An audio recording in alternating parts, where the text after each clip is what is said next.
Poverty is still the biggest challenge facing the world today. Almost 2.7 billion people worldwide live on less than $2 a day. But there's now a new and innovative way to lift millions out of poverty. It's called inclusive business, and it benefits businesses, small producers and consumers. Oftentimes, the focus of the global agenda has been on climate change and global warming. While there's also another phenomenon that might be equally important, which we like to call social warming.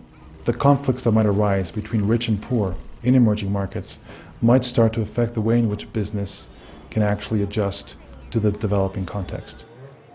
The SNV World Business Council for Sustainable Development Alliance for Inclusive Business originated recognizing that business can do more in the fight against poverty, and that the development sector can do more by including business. An alliance was forged between the World Business Council for Sustainable Development and SNV, the Netherlands Development Organization, with an initial focus on Latin America. By integrating both forces, the World Business Council, with over 200 corporate members of the world's largest companies, and SNV, an international organization focused on poverty reduction that works around the world in Africa, Asia, Latin America, and the Balkan region, we brought together two trusted networks that understood both the value of business and the value of development, and in their combination found a solution: inclusive business. Inclusive business is really about taking the low-income segment into the value chain of larger companies. So that might be as suppliers to that company, it might be as distributors, or it might be developing affordable products and services targeting the low-income consumers to improve their lives. The innovation is in approaching private businesses and seeing how these same businesses can become a vehicle for development by incorporating small producers. The business cannot succeed in societies that fail. So clearly, if half the world's population is struggling day to day, then that is a problem fundamentally for business, because business can't engage with those actors if they're not part of the economic opportunities that are out there. The Alliance has over 40 inclusive businesses running in 8 Latin American countries, with an estimated impact on the lives of over 450,000 people so far.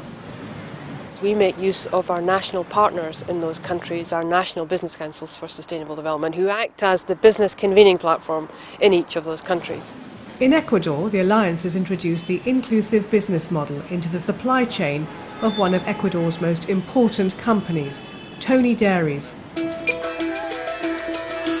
The aim is to bring small producers into the value chain of large corporations. You can see here that my dairy farm is very rustic, but very practical. I try and manage it as efficiently as possible, but it's pretty basic. Traditionally, dairy farming had happened in the mountains of Ecuador, but land there is now scarce. There are many small dairy farmers in lowland areas, but for Tony, working with these small producers appeared at first difficult. 5 or 6 years ago, nobody was really producing milk down here on the coast. The small amount of milk producers that did exist were only producing milk for local consumption. They had no idea at all about aspects on quality and how to deliver a good quality milk suitable for processing in a factory. The Alliance encouraged Tony to offer technical support to these small producers. We had to start off initially with very intensive courses on how to milk the cows, how to clean the cows, and how to make sure the milk arrived in good quality. My job within the company is to help the dairy farmers to improve the quality of the milk right there in the place where it's being produced, where the cattle are. Little by little, the quality kept on increasing, and now some of the best quality milk we're buying in the country comes from this coastal region. Another concern for Tony Dairies was the logistics. My first doubt was, is it economically possible to go and collect milk from dozens and dozens of small farmers? The Alliance was able to help. The solution was a central collection point. These doubts originally, which we thought were going to be impossible to take care of, it turned out to be very, very simple to solve.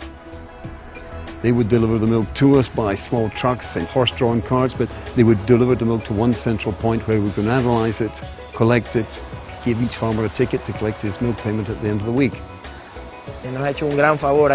It's done us a huge favour.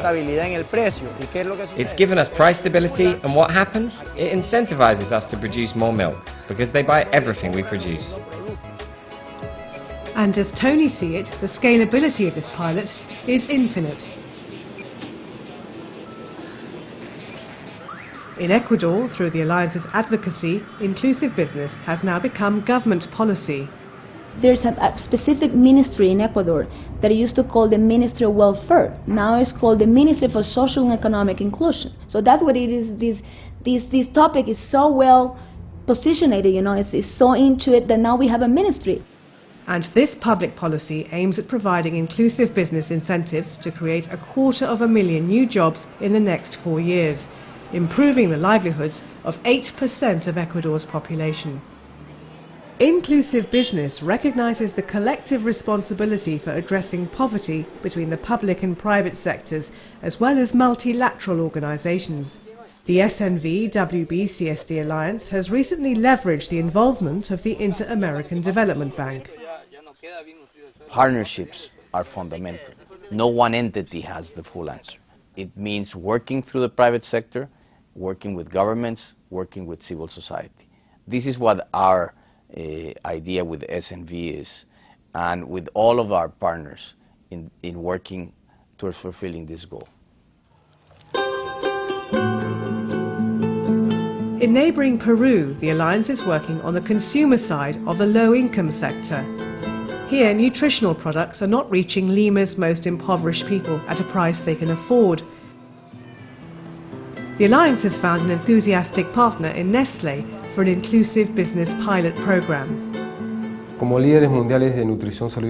the world's leading nutrition, health and well-being company, we have a duty to make our products available to all consumers regardless of their social level.